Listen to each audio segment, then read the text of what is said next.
Graças e paz, irmãos. Vamos abrir nossas Bíblias no Salmo de número 16, dando continuidade ao estudo que nós estamos fazendo no livro de Salmos.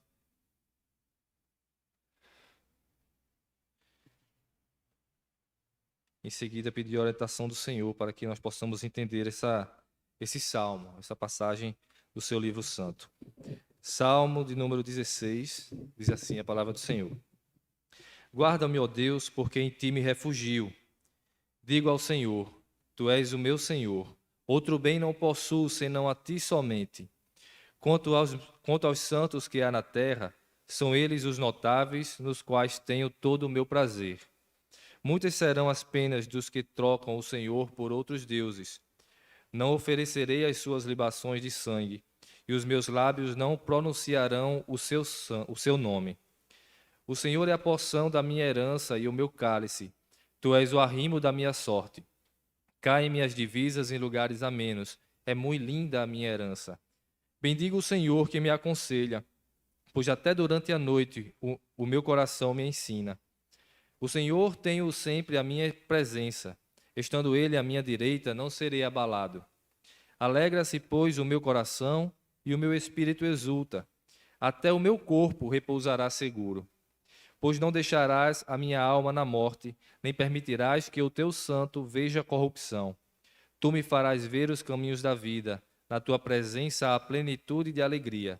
Na tua destra, delícias perpetuamente. Amém? Vamos orar ao Senhor.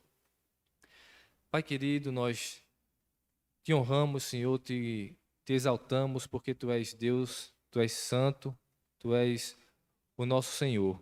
Nós te agradecemos, Senhor, por esse culto, pelas pessoas que Tu tocaste em seus corações para vir à Tua casa e também para aquelas, Senhor, que Tu tocaste para cultuar conosco de suas casas, onde quer que estejam, ouvindo a Tua palavra. Abençoa, Senhor, os Teus servos, instrui-nos através da Tua palavra, que Teu Santo Espírito, Senhor, nos edifique para a Tua honra e Tua glória. Esse é o desejo do nosso coração, Senhor, e assim nós Te suplicamos humildemente. Em nome de Jesus, amém.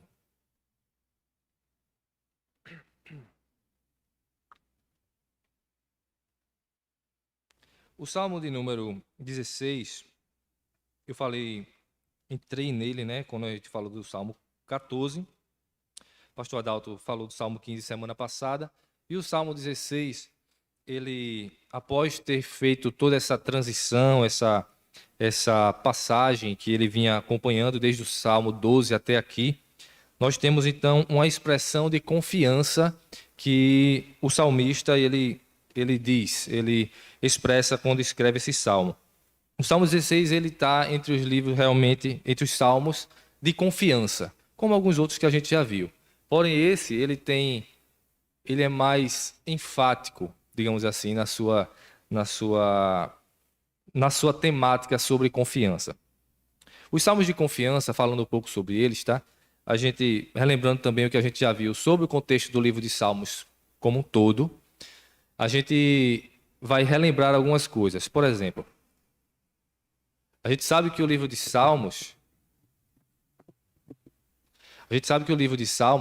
ele é escrito, ele é composto, na verdade, por 5 livros.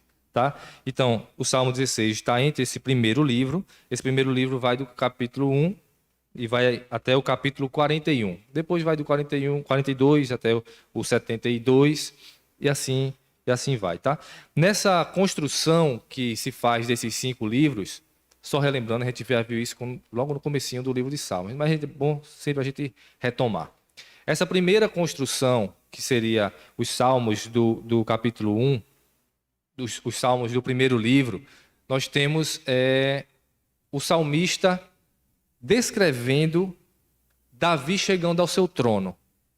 Do Salmo 2, do livro 2, né, em diante, nós temos Davi já como rei, certo? Então, todos os salmos que nós estamos vendo aqui é como se fosse salmos da expressão de Davi, o seu principal compositor, ele chegando ao seu trono. Por isso que a gente tem muito histórias de perseguição, histórias de inimigos. Por quê? Na época, se você lembrar da história de Davi, nós temos Davi sendo perseguido por Saul, Davi sofrendo pelos filisteus, né? Indo se refugiar entre os filisteus. Então, a gente tem muito dessa temática de perseguição, de deuses de fora, porque ele respirava também coisas que ainda não estava assumido o trono. Não quer dizer com isso, entenda, que todos os salmos foram escritos enquanto Davi não era rei. Certo? Não é assim. Nem todos os salmos eles estão compilados na época em que foram escritos. Mas eles expressam sentimentos da época em que aquilo estava acontecendo. De forma que, no geral, certo? Na totalidade do livro de Salmos, dos 5 livros de qual ele é composto, nós temos essas temáticas assim escritas. Por que eu digo isso? Porque os comentaristas eles comentam que esse Salmo 16, ele provavelmente foi escrito no contexto de 2 Samuel, capítulo 7, que no texto correlato seria 1 Crônicas, capítulo 17. O capítulo inteiro, tá? O que é que acontece nessas duas passagens? Seja em 1 Crônicas 17 ou em 2 Samuel 7. É quando Davi já é rei, e o texto vai dizer que Deus deu paz a Davi de todos os seus inimigos em redor. Então, Davi já é rei, já tem paz. E ali, Deus faz com Davi uma aliança dizendo que dele viria a semente, de sempre haveria um descendente dele que se assentaria no trono. Toda essa promessa que é feita a Davi se encontra lá, principalmente, Deus faz em outros momentos também, mas está lá em 2 Samuel 7. E aí, por que as pessoas vão dizer isso? Porque a partir do versículo 18 a 29 de 2 Samuel 7, você vai ver Davi agradecendo ao Senhor pela aliança que o Senhor fez para com ele. Vai ver Davi expressando os mesmos sentimentos que são colocados aqui nesse Salmo 16. Não com as mesmas palavras, mas o sentimento sim. Davi expressa seu sentimento de que ele não é nada e de que o Senhor é tudo, de que o Senhor olhou para ele sem ele merecer, de que as promessas do Senhor vão ser colocadas em Davi, e você se colocando no lugar de Davi, pensando quem é Davi para que Deus vá fazer com ele uma aliança. Então, é esse todo o sentimento de Davi, lá expresso em 2 Samuel 7 ou em 1 Crônicas 17. Então, os comentaristas acreditam que o contexto do Salmo 16 seja justamente esse, quando Deus firma a aliança com Davi a respeito do descendente de Davi, que sempre se assentaria do trono. Inclusive, do descendente de Davi, que construiria o templo. Porque Davi já intencionava construir o templo lá nessas passagens que eu citei. Mas o Senhor não permite. Tá? Então, seria esse contexto. Porém, apesar do contexto ser esse de Davi como rei e ter paz por todos os lados, na construção do livro de Salmos, nós temos ele colocado entre a parte onde Davi ainda não era rei, mas que o sentimento se mantém. Tá? E a gente vai ver, então, a importância desse contexto, como traz luz para a gente e grandes lições. O texto, como nós cantamos, certo? E também nós lemos aqui, você vai ver que ele fala sobre confiança, expressa confiança. Os salmos de confiança, eles estão localizados entre os salmos de lamento e entre os salmos de ações de graça. Você vai ver pela temática, já para o início do salmo, você vai dizer assim: guarda-me, ó Senhor, porque em ti me refugio. Diga ao Senhor, tu és o meu refúgio, tu és o meu Senhor, outro bem não possuo senão a ti. E ele vai continuar falando sobre isso. Perceba que ele está falando, guarda-me, ó Senhor, é um pedido. Ele está expressando o seu sentimento de petição de que o Senhor guarde ele.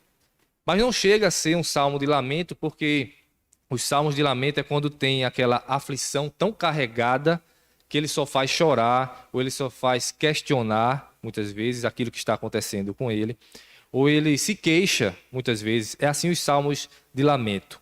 Os salmos de ações de graças é quando eles recebem um benefício e eles simplesmente engrandecem ao Senhor, glorificam ao Senhor. Os salmos de confiança estão esses dois extremos. Ele está passando realmente por alguma aflição, alguma coisa que ele vai dizer, guarda-me, Senhor. Então, tem alguma adversidade na vida do salmista. Porém, não está tão no extremo a ponto de ele só reclamar, qualquer coisa nesse sentido. Só chorar. Os salmos de confiança, eles, apesar de haver aquela coisa ruim, né, aquela circunstância ruim, o salmista não perdeu de vista o Senhor, a sua confiança no Senhor, a sua esperança no Senhor.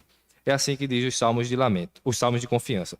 A divisão do salmo, pedir para o Mateus estar aí, ele se expressa assim. Tá pequeno, mas não precisa a gente também ler como está ali, não, porque é exatamente o texto que a gente viu na palavra do Senhor. A temática, ela estaria dividida, certo? Entre o versículo 1 e o versículo 2, pode ir. O versículo 1 e o versículo 2, o versículo 3 e o versículo 4, o 5, o 6, 7 e 8, 9, 10 e 11. Cada um desses, ele diz um sentido dessa confiança. E por isso que eu disse que essa temática sobre a confiança no Senhor, no Salmo 16, ela está bem expressa, porque ela é até pedagógica nas coisas que ensina sobre a confiança no Senhor. Ele é a confiança no Senhor e suas várias perspectivas. Veja, do versículo 1 ao versículo 2, a palavra do Senhor diz assim: Guarda-me, ó Deus, porque em ti me refugio. Digo ao Senhor, tu és o meu Senhor, outro bem não possuo, senão a ti somente. Então veja, há uma expressão de socorro já no versículo 1, que ele vai dizer, guarda-me, ó Senhor, como eu citei antes. E no versículo 2, ele vai falar de uma exclusividade que ele tem a respeito da sua confiança no Senhor. Quando ele diz, tu és o meu Senhor, outro bem não possuo, senão a ti somente. Veja, com certeza, Davi tinha outros bens, suas famílias, seu reinado, tinha coisas em que ele amava.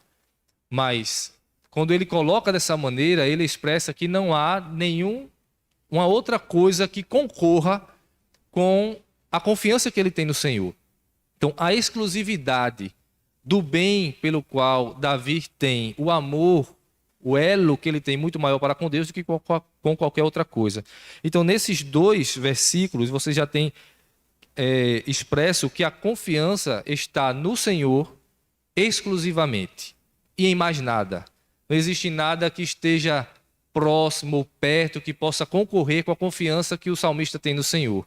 Então, a primeira coisa que nós precisamos aprender a respeito desse salmo é que a confiança nossa deve estar no Senhor unicamente. Unicamente.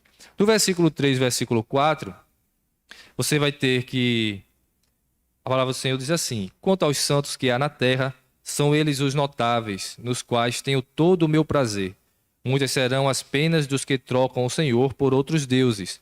Não oferecerei as suas libações de sangue, e os meus lábios não pronunciarão o seu nome. Aqui nós temos a confiança, ela é a devoção ao Senhor.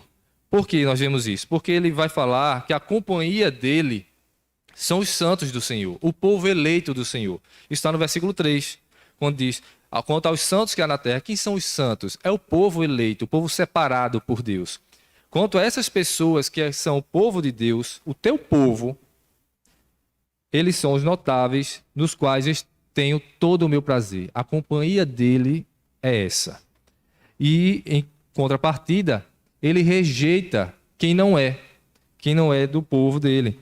Quando ele vai falar aqui no versículo 4, muitas serão as penas dos que trocam o Senhor por outros deuses. Ou seja, as pessoas que não têm o Senhor como seu único Deus.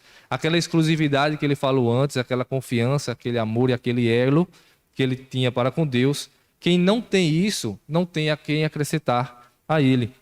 Né? E ele continua falando da adoração a esses deuses, dessas pessoas que cultuam aos outros deuses. Não oferecerei as suas libações de sangue, e os meus lábios não pronunciarão o seu nome. É o nome do Deus deles, tá? O Deus que eles acreditam. Então, a companhia de Davi é então com aqueles que amam o Senhor. Com isso, nós temos que a confiança é a devoção ao Senhor. O versículo 5 e o versículo 6 nos mostram que a confiança, ela traz deleite, é o deleitar-se no Senhor. Quando ele diz assim, versículo 5 e versículo 6. O Senhor é a porção da minha herança e o meu cálice. Tu és o arrimo da minha sorte. Caem-me as divisas em lugares amenos. É muito linda a minha herança. Quando ele fala sobre porção, sobre herança e sobre cálice, o que é isso, né? O que é essa linguagem para a gente que está tão distante disso? Porção, se você lembrar na porção diária que era dada, inclusive entre o povo de Israel, era parte do alimento. A porção que era destinada a cada um, aos filhos, aos servos. A porção que Davi recebe, ela é o Senhor. O Senhor é a minha porção, é aquilo que foi me dado. Ele vai falar ainda que o Senhor é a herança. Pensando em herança, o que você pensa? No futuro. É onde está a sua esperança, é onde está a sua preocupação, pode ser. Mas o Senhor é a herança de Davi. Então ele não tem preocupação com o futuro, porque a sua herança está garantida. Quando ele fala sobre cálice, cálice é alegria. O cálice representa o vinho. As festas eram regidas a isso no Velho Testamento. Então, o que ele está falando nesse texto é: o Senhor é a minha porção, o Senhor é o meu sustento. O Senhor é a minha herança, o Senhor é o meu futuro. O Senhor é o meu cálice, Ele é a minha alegria. Então, deleitar-se no Senhor, a confiar no Senhor dessa maneira, Ele traz deleite, traz alegria. E ainda, ele fala sobre: caem-me as divisas em lugares amenos, é muito linda a minha herança. Pense ainda nas divisas como o povo dividindo as terras. Divisas, divisão da terra, divisão, vem de dividir. As divisas dele, o que a ele foi dado na divisão. Então, você tem o que foi dado a ele foi lugares bons, lugares amenos, lugares onde a sua porção realmente foi produtiva. E aí, então, ele diz que a sua porção é a sua herança e ela é muito linda. Foi isso que foi reservado ao salmista, expressando em si, assim, a confiança que é deleitar-se no Senhor. O versículo 7 e o versículo 8, ele fala da confiança, que a confiança do Senhor tem que ser aprendida. Nós aprendemos do Senhor a confiar nele. Versículo 7 e versículo 8. Bendigo o Senhor que me aconselha, pois até durante a noite o meu coração me ensina. O Senhor tenho-o sempre à minha presença, estando ele à minha direita, não serei abalado. Veja, nós já falamos no Salmo 3 e o Salmo 4 sobre as noites de sono, né? Inclusive em questão de confiança. Porque quando nós estamos aperreados, estamos atribulados, pensando nas dificuldades do que tem que fazer amanhã ou o que enfrentou hoje, isso afeta nosso sono, né? E as coisas nos aperreiam, né? O que seja o que eu vou fazer, ou seja o que aconteceu. Isso tudo vem tirar o nosso sono. E o que Davi vai dizer, o que ele disse já antes, né, no Salmo 3 e o Salmo 4, é que o Senhor deito e durmo em paz, porque o Senhor me sustenta. Ele falou isso lá no Salmo 4. Aqui, quando ele fala dessa confiança e pensando que ele estava passando por uma tribulação, ele diz que o Senhor aconselha ele. E quando é que o Senhor aconselha ele? À noite. Bendiga o Senhor que me aconselha, pois até durante a noite. Não quer dizer que o Senhor só aconselha Davi à noite, mas até durante a noite, como que a noite trazendo toda essa representação daquilo que nos atribula, daquilo que termina o dia, mas persiste em nossa mente. Mas o Senhor aconselha Davi de forma a trazer paz a ele quando ele perde a paz. E essa é a confiança que ele expressa, recebendo do Senhor o ensinamento diretamente naquele período em que ele foi tão atribulado que perdeu o sono e que não deixa ele dormir. O Senhor então aconselha ele e ele pode então voltar. Até durante a noite o meu coração me ensina. O Senhor tem-o sempre à minha presença. Estando ele à minha direita, não serei abalado. Então Davi, ele se coloca o tempo todo perto do Senhor, em oração. E por isso o Senhor fala com ele. Aqui então nós temos que a confiança tem que ser aprendida pelo Senhor, do Senhor. No versículo 9 e versículo 10, nós temos a confiança, que confiança é regozijar-se no Senhor. Diz assim ainda o versículo 9 e o versículo 10. Alegra-se, pois, o meu coração e o meu espírito exulta, até o meu corpo repousará seguro. Veja novamente que ele fala repousará seguro, e a gente pensando que ele acabou de falar sobre perder a noite de sono, ele agora repousa seguro. Ele está bem, né? Alegra-se, pois, o meu coração e o meu espírito exulta, até o meu corpo repousará seguro. Pois não deixarás a minha alma na morte, nem permitirás que o teu santo veja corrupção.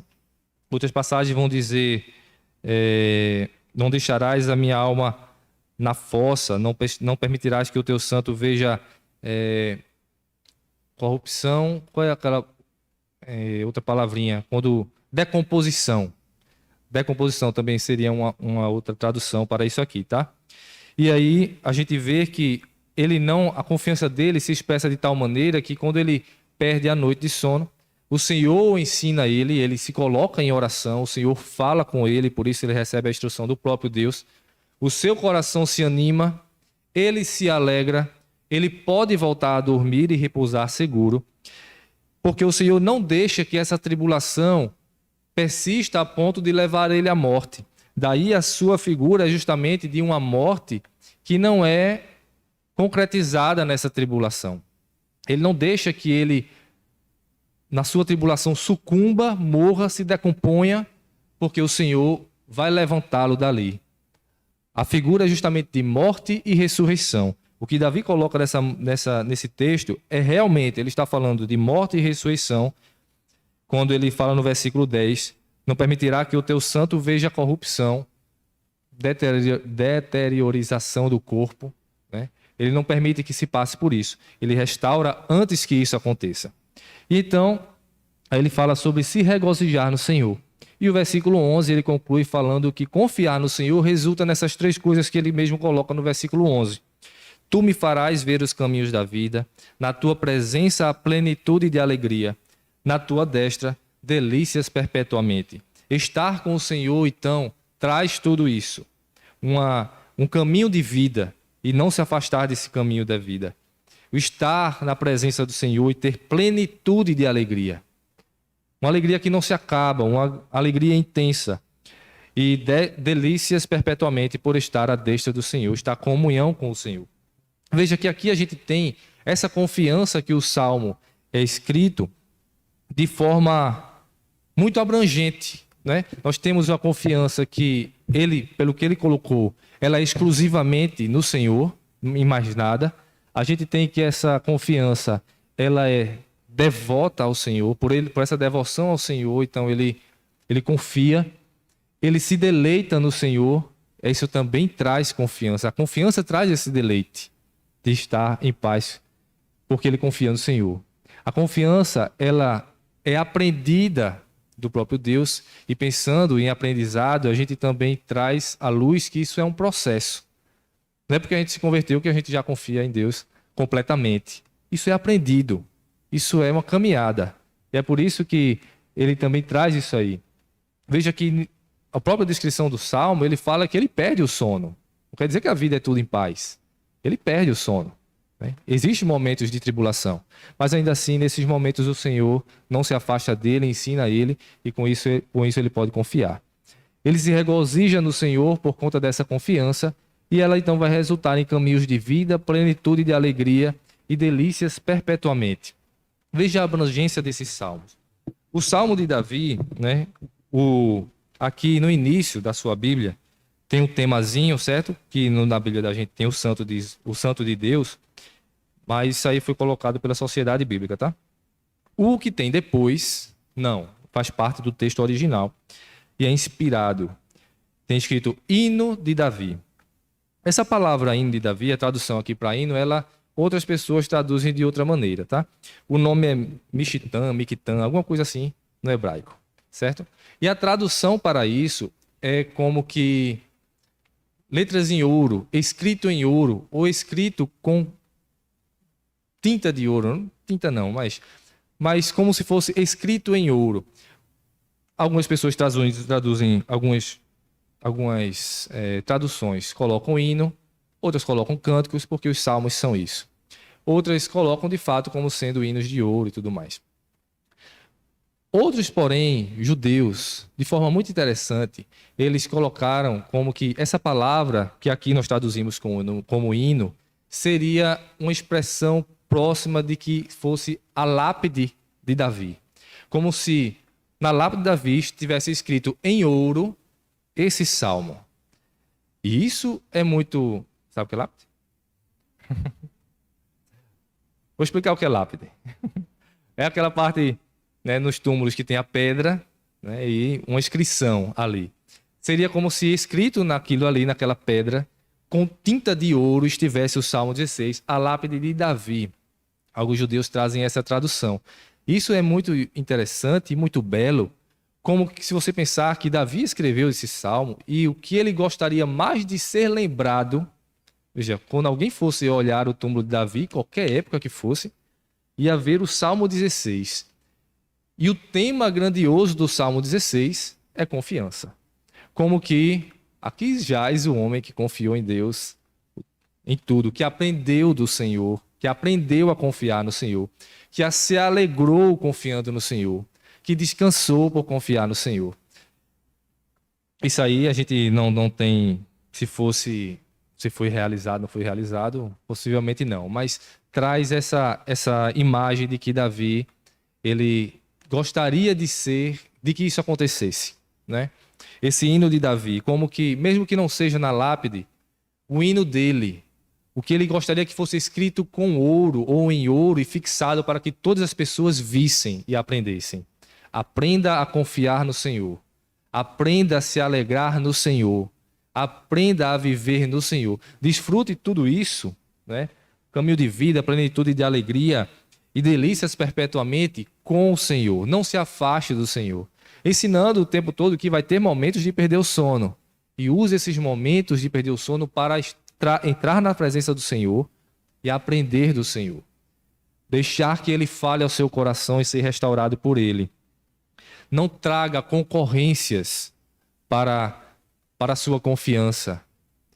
E aqui vem a beleza do que esse salmo possivelmente foi escrito, onde ele possivelmente foi escrito. Como eu disse antes, o Salmo 16, ele possivelmente foi escrito no período em que Davi fez a aliança, Deus fez a aliança expressamente, né? Em 2 Samuel capítulo 7 ou 1 Crônicas capítulo 17.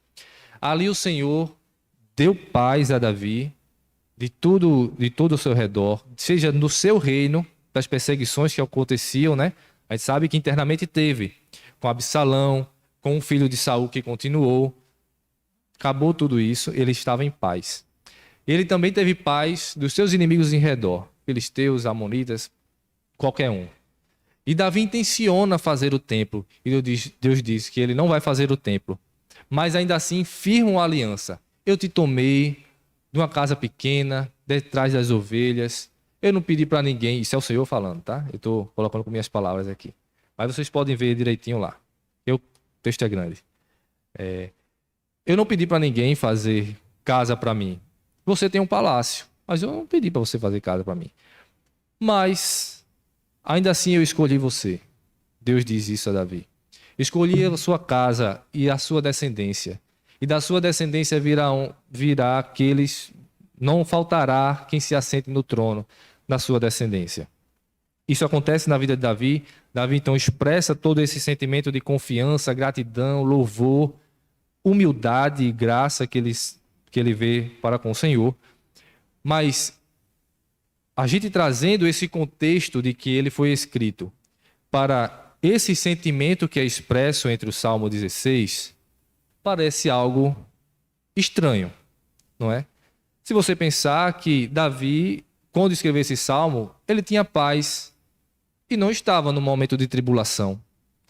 Quando você pensa em demonstrar confiança no Senhor, você pensa, está passando por uma dificuldade muito grande e por isso ele coloca todas as suas fichas no Senhor. Mas não é isso que acontece. Davi, colocando se realmente foi isso, se Davi realmente escreveu esse salmo nessa situação, ele está muito bem no seu reinado. Ele está como rei, ele não tem inimigos, ele agora tem um palácio, ele construiu o palácio, um homem que foi fugindo morar em caverna, e até se aliar aos inimigos. Ele agora tem um palácio. Ele não tem inimigos de modo algum. Ele já trouxe a Arca da Aliança para Jerusalém e instituiu o culto em Jerusalém como sendo o culto central. Não construiu ainda o templo. Ele almeja construir, mas não vai ser vetado disso. Mas se você olhar tudo o que Davi poderia fazer no ápice do seu reinado, está ali colocado.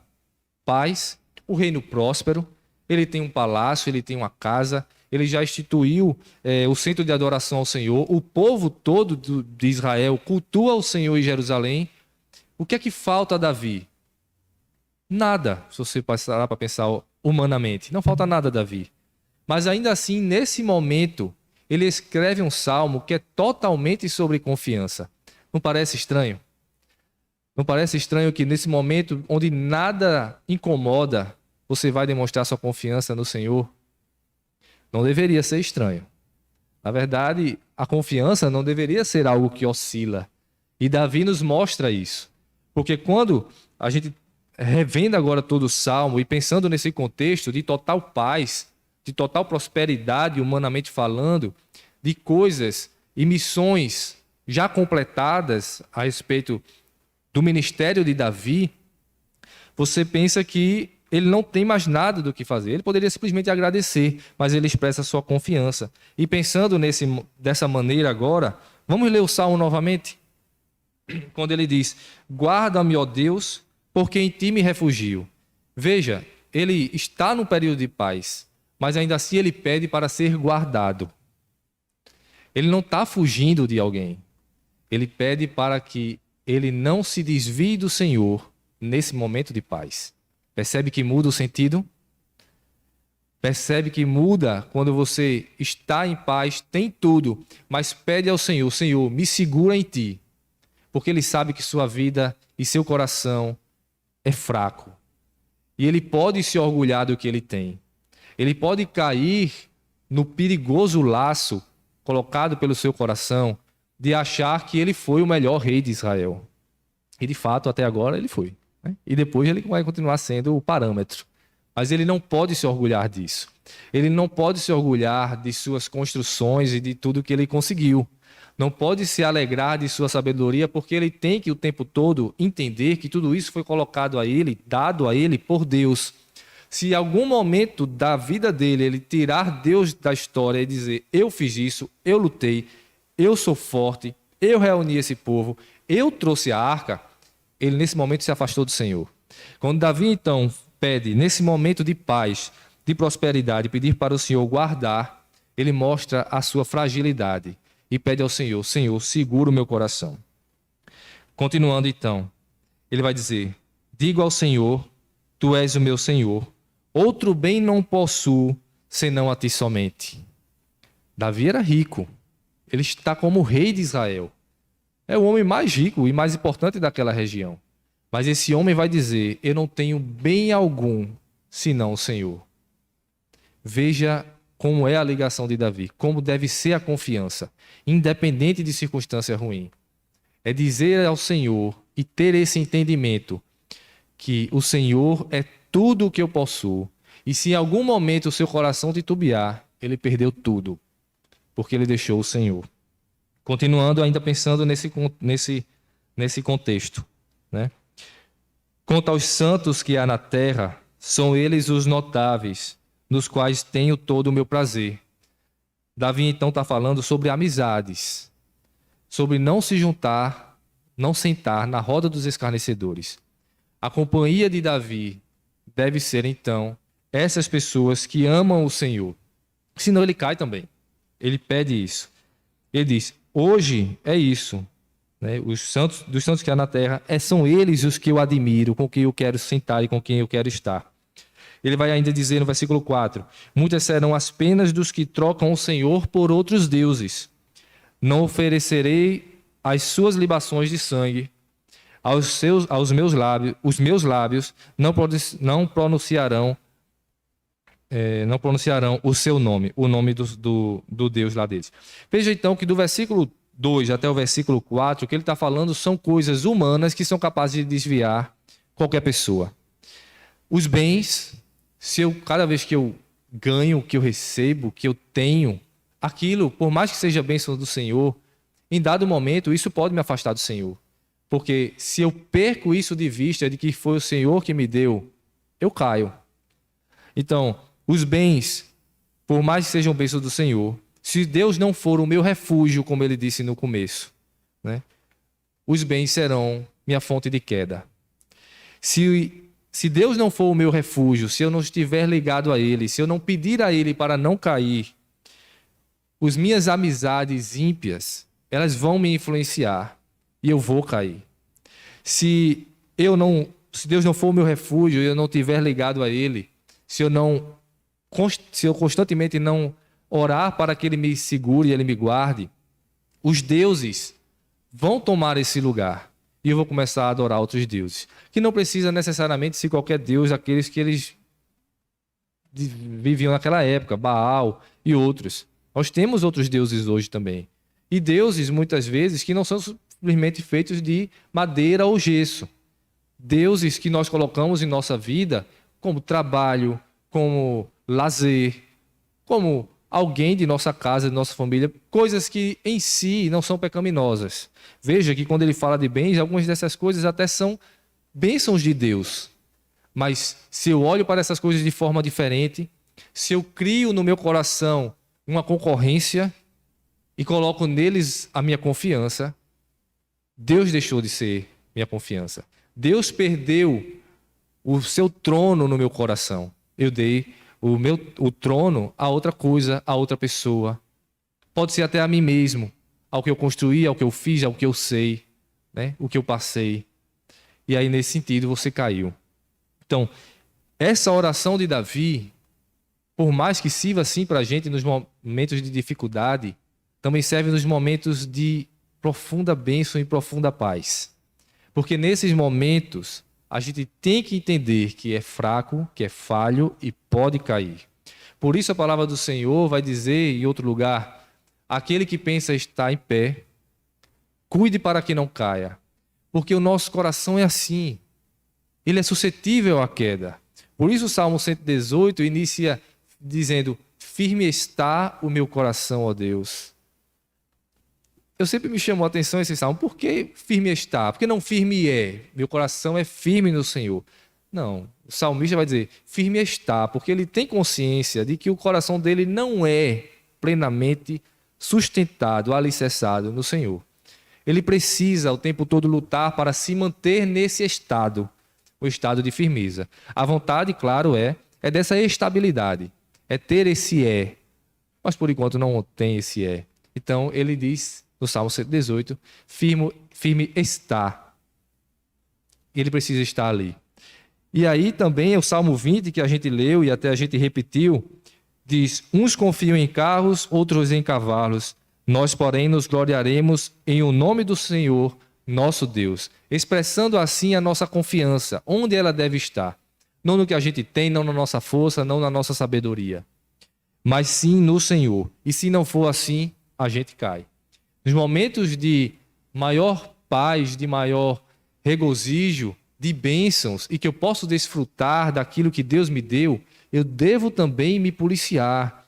Eu devo ter medo da prosperidade que eu alcanço, porque ela pode me afastar do Senhor. E prosperidade, entenda, não vá para o outro lado aí da teologia da prosperidade. Prosperidade no sentido de paz, no sentido de estabilidade financeira, de coisas que você tem, não necessariamente a prosperidade precisa ser riqueza, tá?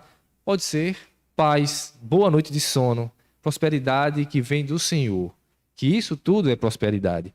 A paz que vem do Santo Espírito do Senhor, isso tudo traz essa prosperidade. Então, isso tudo também pode ser uma fonte de queda para mim. Eu devo estar ligado ao Senhor para que não perca tudo isso. O Senhor, então, garante dessa maneira, como nós vimos quando ele vai falar sobre o Senhor é a porção, a sua herança e o meu cálice. Ou seja, o Senhor é o meu sustento, o Senhor é o meu futuro e o Senhor é a minha alegria.